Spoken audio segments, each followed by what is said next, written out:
The road to understanding continues tonight from San Juan County in southeastern Utah. It's been the focus of controversy after President Obama designated Bears Ears a national monument, and residents aren't happy about it. Here's news specialist Sean Moody.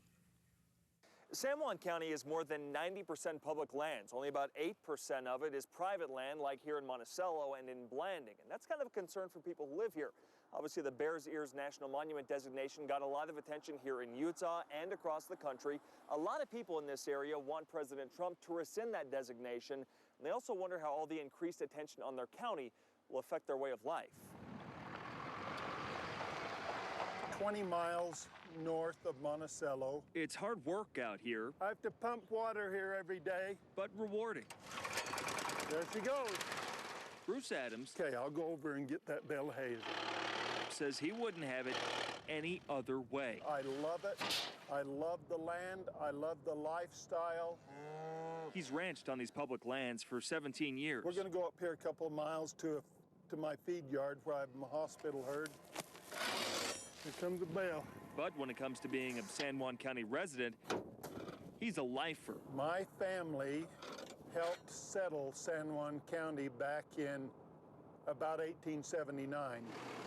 After he retired from teaching, he became a county commissioner. There's only 8% private property, or a little over 400,000 acres out of the 5 million. A big portion of that land just became Bears Ears National Monument. The federal government said 1.3 million acres surrounding the two plateaus that make the iconic Bears Ears needed to be designated that way to preserve them.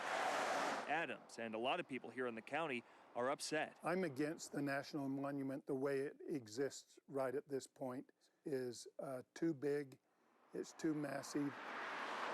You hear that kind of thing a lot around here. One thing that's been really frustrating with this Bears Ears topic is the misperception that we're ruining this place. Brooke Pearson lives in the Blanding area. She says the vast majority of people who've lived around these lands are passionate about protecting them on their own. I'm offended. I'm offended that you think that you need to come in and control an area that doesn't need to be controlled. There's already so many layers of federal protection on this area as it is. Why do we need another layer on top of it? Like, we respect the bears because of the bear dance. Suzette Morris has a pretty personal connection to this land. We have cemeteries out there, and I don't want our ancestors to be put in museums. She's a member of the Mountain Ute tribe. She's not sure exactly how the designation will affect the land that they've had access to for a long time. We all have a fight, and we all are going to continue to fight for this to be rescinded. Wow, there's a lot of nice stuff to see here. Some people, though, think the designation could be a success story. Yeah, I see opportunity, and I like that. Doug Whipple helps run the Peace Tree Cafe in Monticello. He thinks more tourism will help businesses in town. When I moved here in '75, this population of this town's just the same. Yeah. And we could use more tourism. We could use growth. We could. Yeah. But most of the people we talked with said a tourism boom is the last thing they want. Do we want our little town here to become another Moab or Park City?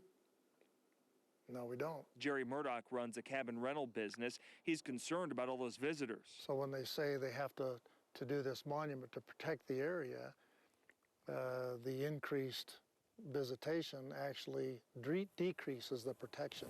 Now, you may get some cattle in around you here pretty soon. Bruce Adams agrees. This area he ranches is desolate today, but he wonders what might happen tomorrow. It'll triple or quadruple the amount of visitors coming.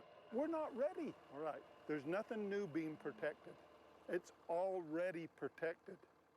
Now, as far as Bears Ears National Monument goes, no one's sure exactly where it'll go from here. No president has ever rescinded a national monument designation. That's something people here will watch very closely. On the road to understanding, I'm Sean Moody in San Juan County, KSL 5 News.